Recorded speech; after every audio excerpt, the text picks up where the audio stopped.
तो नमस्कार दोस्तों, हम लोग फंडामेंटल राइट्स कर रहे थे और आर्टिकल 14 हम लोगों ने कवर कर लिया था। तो आज हम आर्टिकल 15 से स्टार्ट करेंगे। तो शुरुआत करते हैं आर्टिकल 15 से। आर्टिकल 15 वही अपना राइट टू इक्वालिटी को ही कंटिन्यू करता है और आर्टिकल 15 कहता क्या है कि स्टेट जो है वो डिस्क्रिमिनेशन नहीं कर सकता सिटीजन्स के बीच में ऑन सर्टेन ग्राउंड्स। और वो ग्राउंड्स क्या क्या हैं? वो है रिलीजन, रेस, कास्ट, सेक्स और प्लेस ऑफ बर्थ। यानी कि ये जो 5 ग्राउंड्स हैं, इन ग्राउंड्स पे जो है स्टेट जो है वो डिस्क्रिमिनेशन नहीं कर सकता। तो इसको एक बार पढ़ भी लेते हैं। The state shall not discriminate against any citizen. तो यहाँ पे एक शब्द हमें देखने को मिल रहा है, सिटीजन। तो ये जो राइट है, ये जो फंडामेंटल राइट है हमारा आर्टिकल 15, ये सिटीजन्स को ही अवेलेबल है। तो आर्टिकल 14 हम लोग देख रहे थे। तो आर्टिकल 14 में हम लोगों ने देखा था the state shall not deny any person. तो यहाँ पे पर्सन लिखा हुआ है और वहां पे सिटीजन है। तो इसका क्या मतलब है, इसको भी समझते हैं। तो पर्सन का मतलब होता है सिटीजन। सिटीजन प्लस मतलब फॉरेन से कोई आया हो, मतलब फॉरेन का अगर कोई व्यक्ति है और सिटीजन या फिर सिटीजन, दोनों को मिला के किस कैटेगरी में डालते हैं हम लोग? पर्सन में। ठीक है। तो भारत का कोई नागरिक हो या फिर कोई विदेश से आया हो और यहाँ पर है वो इस वक्त, तो उसको ये आर्टिकल जो है, आर्टिकल 14 जो है वो फंडामेंटल राइट मिलेगा, राइट टू इक्वालिटी वाला। लेकिन आर्टिकल 15 में किसके लिए अवेलेबल है? सिर्फ सिटीजन्स के लिए अवेलेबल है, यानी कि जो भारत के नागरिक हैं उन्हीं के लिए अवेलेबल है आर्टिकल 15। तो ये याद रखना, आर्टिकल 15 विच इज प्रोहिबिशन और discrimination on grounds of religion, race, caste, sex और प्लेस ऑफ बर्थ। ये 5 जो ग्राउंड्स हैं, इन ग्राउंड्स पे स्टेट जो है वो डिस्क्रिमिनेट नहीं करेगा किसी भी सिटीजन को। सो सिटीजन्स के लिए अवेलेबल है ये आर्टिकल, ये याद रखना तुम लोग। और यहाँ पर एक बहुत ही महत्वपूर्ण हम लोग जानकारी साझा करेंगे कि ये जो आर्टिकल 15 है वो बहुत ज़्यादा इम्पोर्टेंट आर्टिकल है। क्यों? क्योंकि ये एड्रेस करता है हमारी जितनी भी सोशल इनइक्वालिटीज थी समाज में। तो जब हम लोग आज़ाद हुए थे और कॉन्स्टिट्यूशन जब फॉर्म हो रहा था, तो हमारे समाज में काफ़ी ज़्यादा इनइक्वालिटीज थी। तो उन इनइक्वालिटीज को एड्रेस करने के लिए ही ये आर्टिकल 15 जो है वो कॉन्स्टिट्यूशन में डाला बाई अवर बहुत ही हमारे जो विद्वान विद्वान कॉन्स्टिट्यूशनल मेकर्स थे, including B R Ambedkar and the others. तो उन्होंने उस इनइक्वालिटीज और इनजस्टिस जो समाज में था उस टाइम पे, उसको एड्रेस करने के लिए ये आर्टिकल जो है वो संविधान में डाला। इसको फर्दर एक्सटेंड इन्होंने किया। सब क्लॉज ये जो था वो सब क्लॉज 1 था कि कोई भी स्टेट जो है वो किसी भी व्यक्ति को, किसी भी सिटीजन को डिस्क्रिमिनेट नहीं करेगा ऑन दिस 5 ग्राउंड्स। वहीं सब क्लॉज 2 क्या कहता है?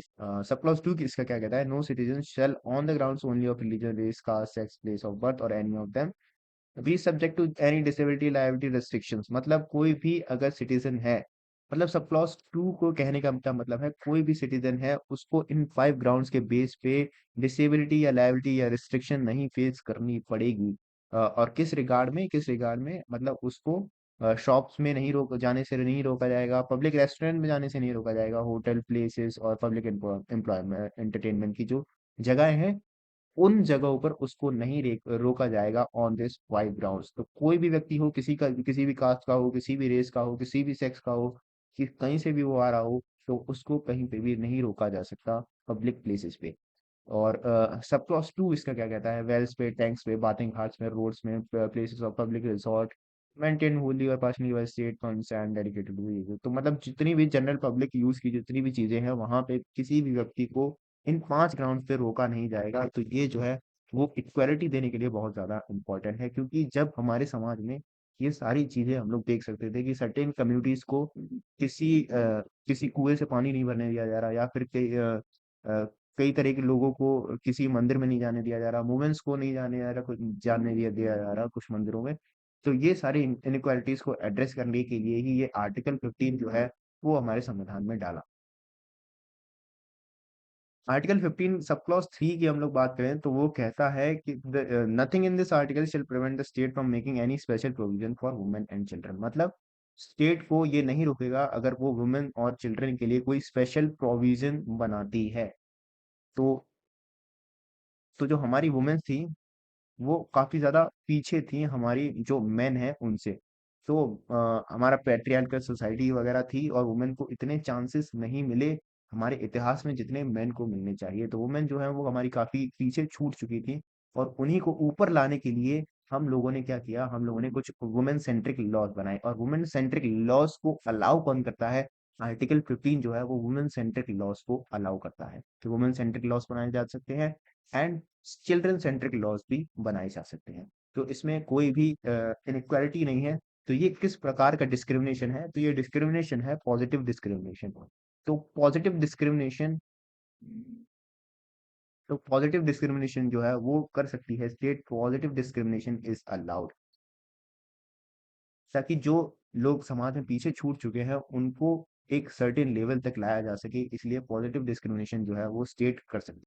वहीं इस आर्टिकल 15 का सब क्लॉज 4 जो है वो इस पॉजिटिव डिस्क्रिमिनेशन को एक्सटेंड कर देता है फॉर एससी एंड एसटी। तो एससी और एसटी के लिए भी गवर्नमेंट जो है कुछ लॉज बना सकती है उनके इम्प्रूवमेंट के लिए, फॉर देयर मतलब उनको एक लेवल तक ऊपर उठाया जा सके, क्योंकि इतिहास में वो काफी ज्यादा दबाए गए थे और वो काफी ज्यादा पीछे हो चुके थे बाकी की अदर कम्युनिटी से, तो उनके लिए भी एक लेवल प्लेइंग फील्ड मिले, इसलिए पॉजिटिव डिस्क्रिमिनेशन अलाउड है, और उनके लिए भी कुछ सर्टेन लॉज बनाए जा सकते हैं। तो काइंड ऑफ ये रिजर्वेशन वगैरह वाली बात होगी, तो रिजर्वेशन वगैरह जो है वो स्टेट कर सकती है for uplifting the backward classes, schedule caste and schedule tribes.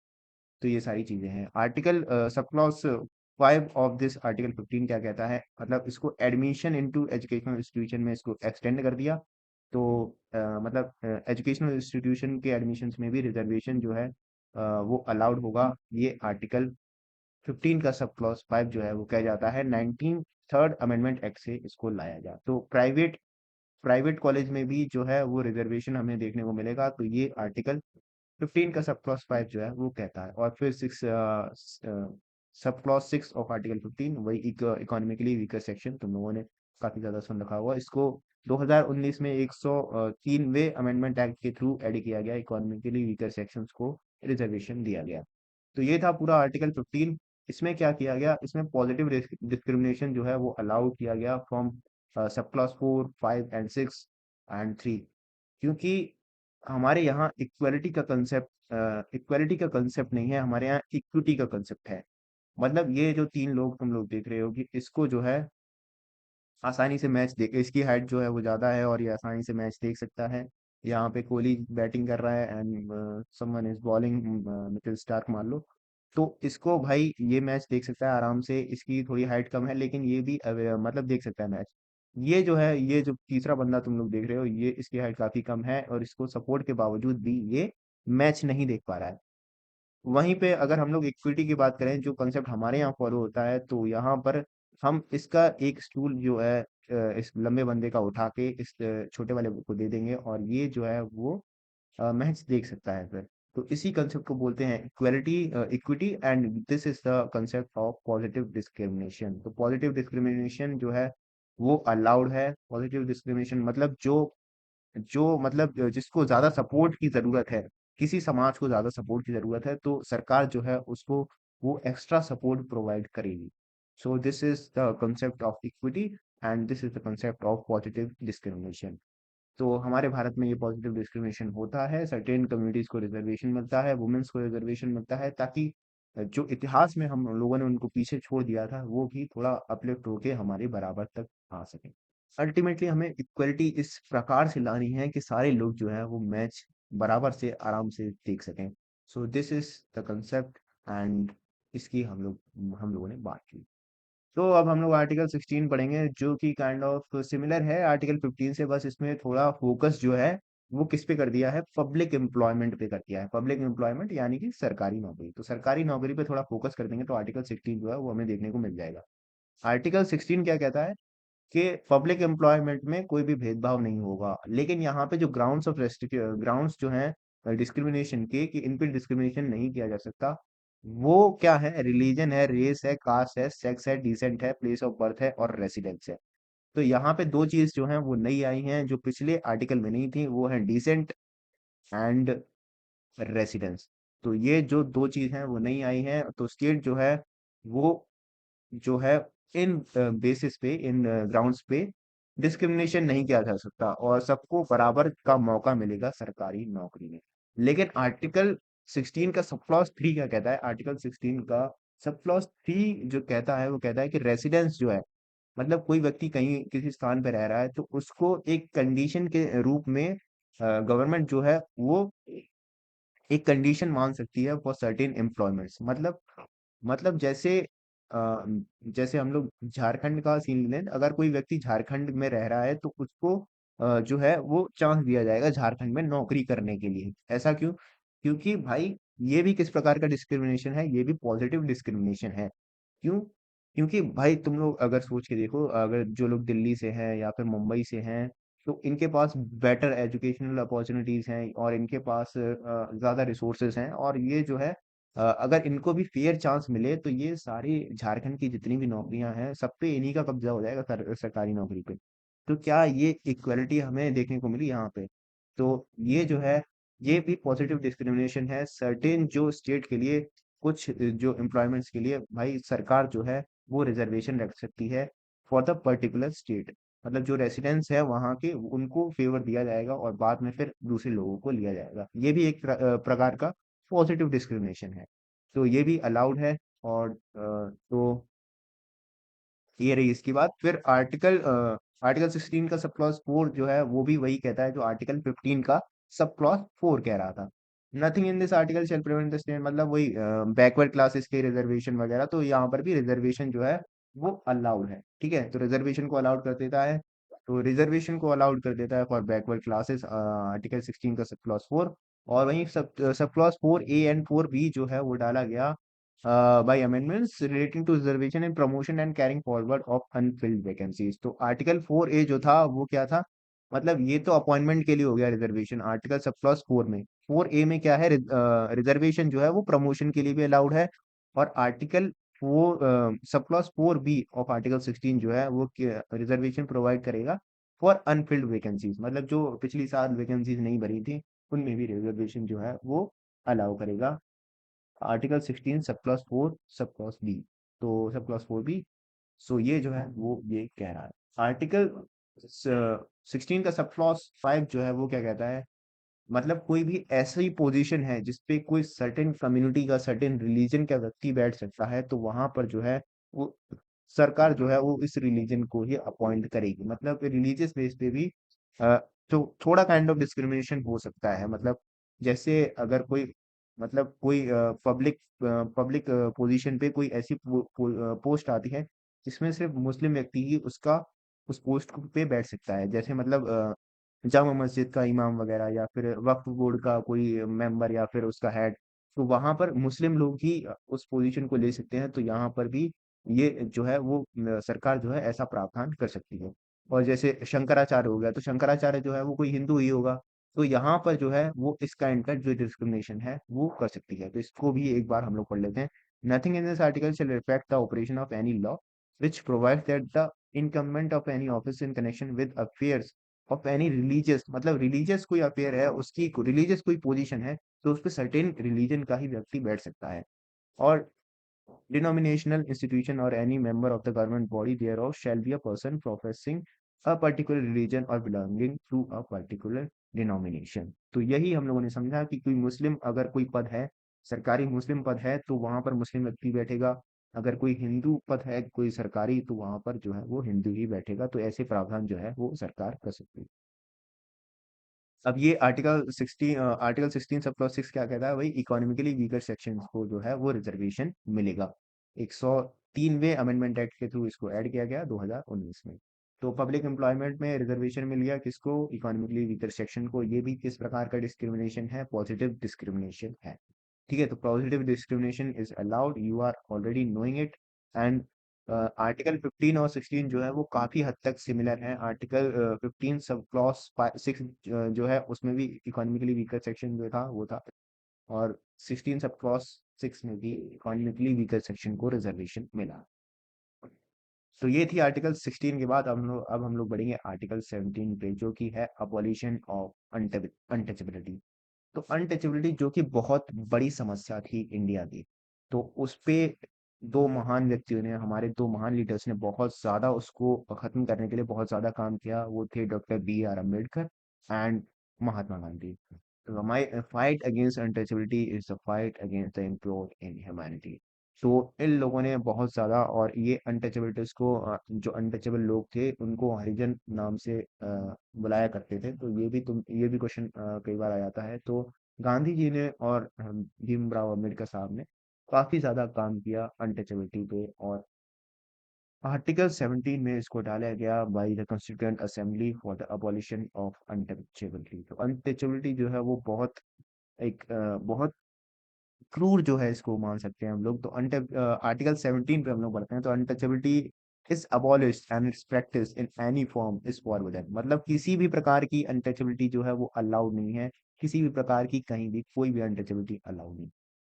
तो ये जो आर्टिकल है वो and state and private individual दोनों पे जो है, दोनों के अगेंस्ट में अवेलेबल है। यानी कि अगर स्टेट किसी भी प्रकार की अनटचेबिलिटी करती है तो भी तुम लोग कहाँ जाओगे? तो तुम लोग जाओगे सुप्रीम कोर्ट या फिर हाई कोर्ट। अगर प्राइवेट इंडिविजुअल जो है वो अनटचेबिलिटी करता है तो तुम लोग कहाँ जाओगे? तो उसके लिए एक सर्टेन लॉ बनाया गया है। तो फिर तुम लोग थाने वाने जाओगे, कंप्लेन करोगे, और फिर उस लॉ के हिसाब से उसको सजा मिलेगी। तो ये जो आर्टिकल है वो दोनों के खिलाफ अवेलेबल है, एंड इसमें कोई एक्सेप्शन नहीं है। जैसे हम लोग पिछले आर्टिकल्स में एक्सेप्शन देख रहे थे कि रिजर्वेशन अलाउड है, फलाना ये फलाना एक्सेप्शन, ये कि यहाँ पे वुमेन्स को मिल जाए, चिल्ड्रन को मिल जाए, इकोनॉमिकली वीकर सेक्शन को मिल गया। तो ये जितने भी सारे एक्सेप्शंस थे, आर्टिकल 17 में कोई भी एक्सेप्शन नहीं है। ये जो है वो आर्टिकल जो है वो एब्सोल्यूट राइट है, ठीक है। तो this is absolute right, and article 17 जो है वो दोनों ही स्टेट और प्राइवेट इंडिविजुअल दोनों के अगेंस्ट में अवेलेबल है। The enforcement of any disability arising out of an untouchability shall be an offense punishable in accordance with law. तो अगर कोई भी अनटचेबिलिटी करता है तो उसको वो एक पनिशेबल ऑफेंस होगा, और पनिशेबल ऑफेंस के लिए, और उसको पनिश जो है वो किस हिसाब से किया जाएगा? एक लॉ के हिसाब से किया जाएगा, और उसके लिए एक लॉ बनाया गया, protection of civil rights act 1955। तो protection of civil rights act 1955 जो है वो बनाया गया, जिसके अंतर्गत कोई भी अनटचेबिलिटी करता हुआ पाया जाएगा तो उसको सजा दी जाएगी। लेकिन ये जो लॉ था लेकिन ये जो protection of civil rights act 1955 था वो उतना ज्यादा स्ट्रिक्ट नहीं था, ठीक है। तो इसकी जगह पे इसको इसको रिपील करके एक नया लॉ लाया गया, जो कि जाना जाता है schedule caste and schedule tribe prevention of atrocities act. Prevention of atrocities act 1989। तो 1989 में ये schedule caste and schedule tribe prevention of atrocities act 90 आया, और इसने रिप्लेस किया किसको? Protection of civil rights act को। ये जो था वो थोड़ा स्ट्रिक्टर लॉ था, और इसके अंतर्गत फिर जो है वो सजा दी जाएगी अगर कोई भी अनटचेबिलिटी जो है वो प्रैक्टिस करता है। तो किसी भी प्रकार की सोशल कह सकते हैं हम लोग डिसेबिलिटी सोशल डिसेबिलिटी किसी भी प्रकार की अलाउड नहीं है। किसी भी प्रकार की सोशल डिसेबिलिटी जो है वो अलाउड नहीं है on the based of birth. तो मतलब कोई भी व्यक्ति अगर किसी कम्युनिटी में पैदा हुआ है और उसकी वजह से उसको कोई सोशल डिसेबिलिटी फेस करनी पड़ रही है, then this will be called as untouchability, और ऐसी किसी भी प्रकार की अनटचेबिलिटी अलाउड नहीं है कहीं पर भी। तो social disability on the basis of birth is not allowed anywhere by anybody. तो इसको तुम लोग याद रख सकते हो इस प्रकार से। एंड वहीं पे इंडिविजुअल बाइकआउट जो है वो इसमें कवर नहीं है। मतलब तुम लोगों ने, मतलब कोविड पीरियड से हम लोग सभी निकल के आए हैं।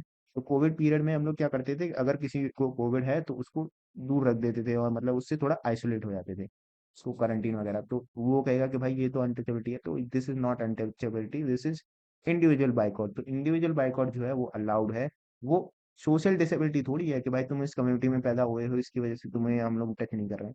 भाई तुम बीमार हो इसलिए तुम्हें अलग रखा गया है। तो this is individual boycott. Individual boycott is allowed and it is not covered in article 17 of abolition of untouchability. So this is the article 17 which is abolition of untouchability. तो ये भी बहुत ज्यादा इंपॉर्टेंट आर्टिकल है for giving equality to the people. तो समानता के लिए ये बहुत ज्यादा महत्वपूर्ण आर्टिकल था, और ये फिर दिया गया।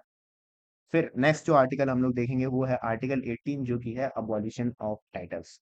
तो अबॉलिशन ऑफ टाइटल्स, अब तक हम लोग क्या कर रहे थे? अब तक हम लोग देख रहे थे कि कुछ जो है कुछ जो बंदे जो है वो इंडिया के यहाँ पे बैठे थे, मतलब इस प्लेस पे।